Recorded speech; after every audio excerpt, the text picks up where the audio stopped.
what do you think is happening in Browns camp? What do you think is going to happen there before I let you go, Lewis? You know, I think it really does all depend on how Kevin is able to, as it relates to Shedeur, work him in enough. Well, one, Shedeur has to earn the right for Kevin and the staff to have discussions about, hey, we got to get him more reps with the ones and twos. We got to get him more reps with the ones and twos when we're going team period, not just walk through or not just 7-on-7 team. Louis Riddick reacted sharply on air after viewing practice footage from the Cleveland Browns. The clip showed quarterback Shedeur Sanders executing a string of precise throws while the Browns head coach watched with a broad smile. Riddick questioned whether the session was focused on evaluation or celebration, arguing that visible enthusiasm from the staff could cloud objective assessment of a rookie's progress. Earlier in the segment, Riddick's tone had been measured once the Sanders highlights appeared. He criticized the perception that a routine practice was being treated like a marquee event. He stressed that coaching reactions should remain subdued until performance translates into game situations. Riddick concluded by calling for accountability and asking the Browns to clarify how they plan to manage expectations for Shedeur Sanders as training camp continues. Couldn't imagine me myself saying, hey, you know what, as someone who has been at the very bottom to try and ascend to like some level of success, I could never imagine going, you know what would be really cool? I'm gonna play a joke on someone like this and pretend that I'm a GM and I'm drafting you when actually I'm not, and then I'm gonna hang up and just giggle about it. Man, what the hell are we doing? Seriously, what are we doing when we think that kind of crap is funny? I don't know. Trying to get likes on TikTok. I don't have the right words for it.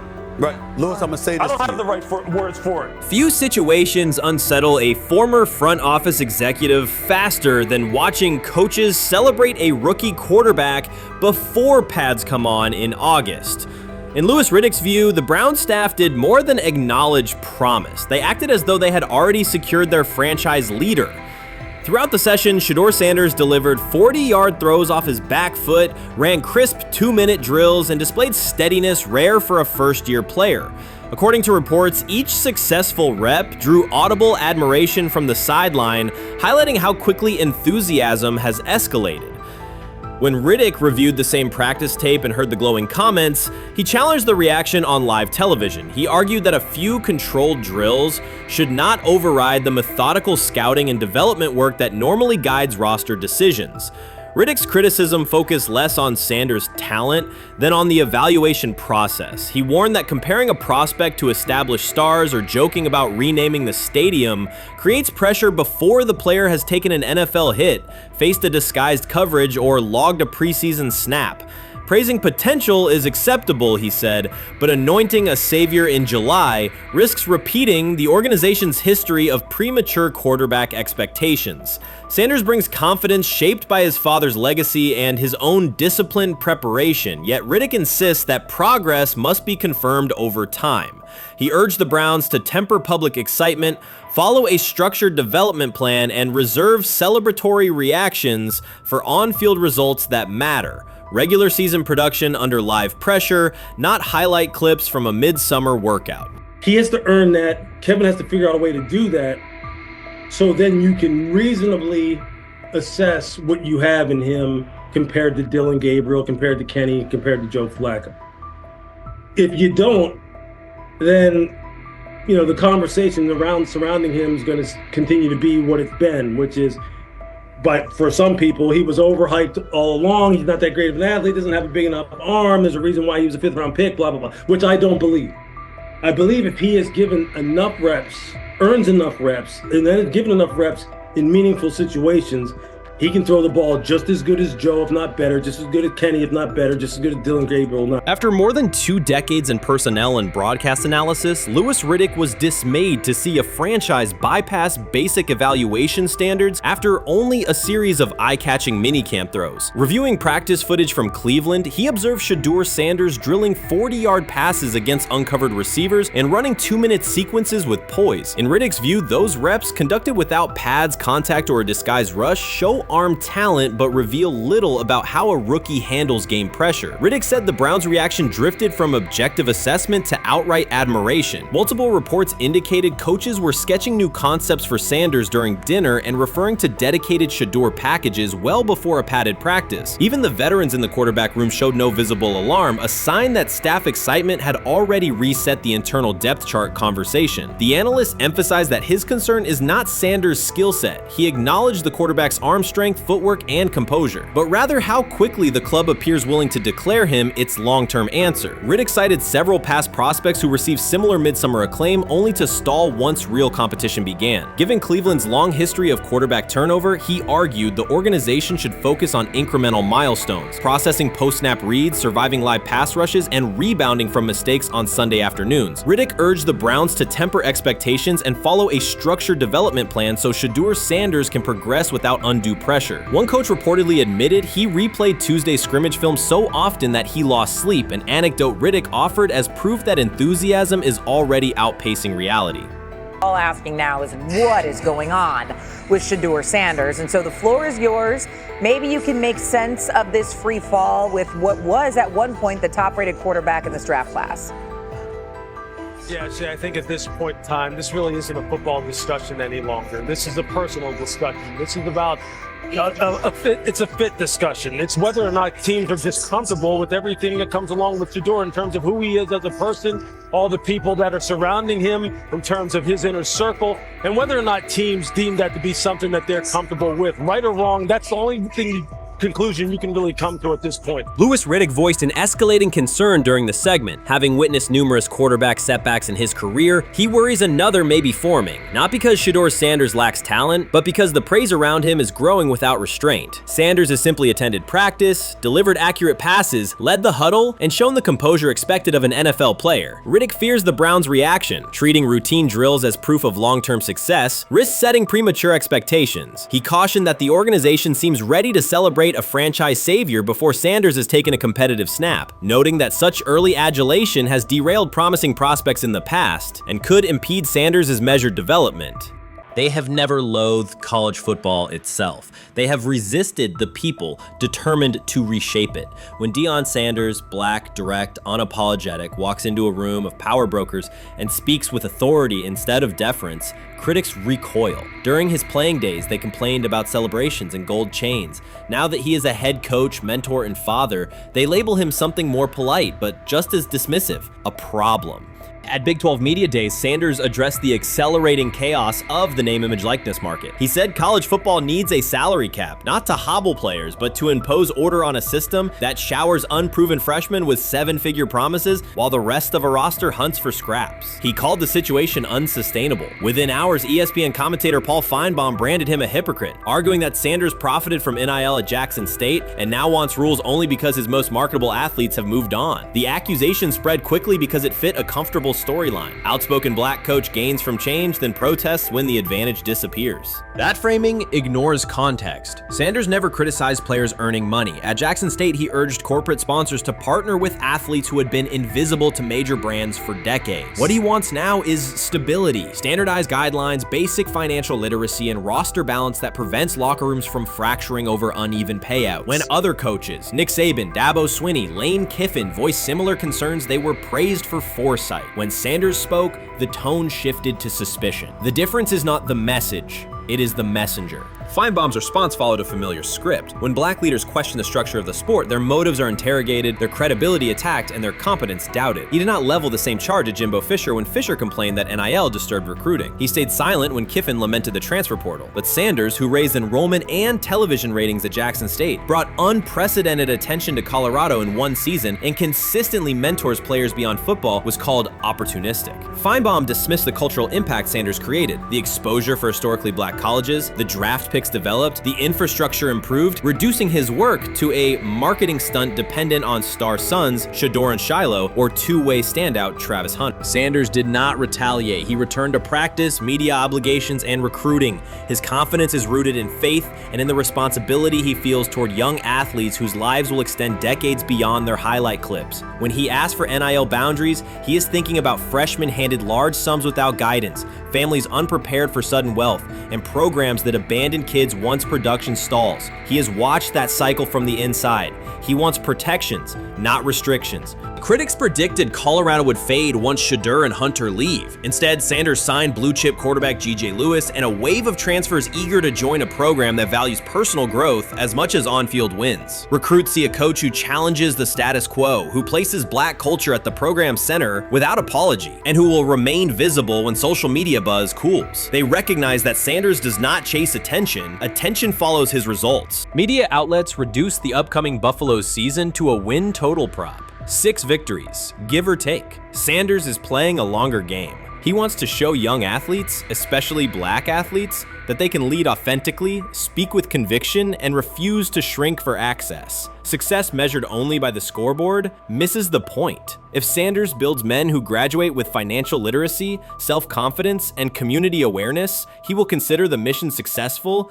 even if Colorado finishes with 5 wins instead of 10. None of that registers with commentators invested in an older hierarchy. For them, leadership should remain predictable, reserved posture, muted tone, minimal cultural expression. Sanders contradicts that image. The possibility that his methods could spread to other coaches, to other programs, threatens a model that has kept decision-making and revenue streams concentrated for generations. So the debate is not about hypocrisy or payroll ceilings. It is about control of the narrative and who is deemed qualified to write it. Sanders refuses to surrender that authority. He knows order is necessary. He also knows whose voices have been ignored whenever real reform is discussed. By speaking plainly, he forces television panels, athletic directors, and conference commissioners to confront issues they would rather defer: financial education, equitable resource distribution, and consistent national standards. Whether Colorado exceeds betting lines this fall will not change the trajectory Sanders has already set. He made Boulder relevant, energized recruiting beyond traditional power corridors, and broadened college football's cultural reach. That influence will persist long after social media debates cool. If his call for NIL structure eventually becomes policy, as the NCAA and Congress now contemplate, Feinbaum's soundbite will fade, while Sanders' imprint endures. In the end, accusations of hypocrisy say more about the accuser than the coach. Sanders has remained consistent: empower athletes, hold adults accountable, and inject stability before unchecked money corrodes the locker room. The people who stand to lose clout in that environment prefer the chaos they can manipulate. Sanders prefers a system that nurtures the players who make the sport worth watching. His advocacy is rooted in experience, not self-interest, and his critics will have to decide whether to engage with that reality or keep shouting from the sidelines.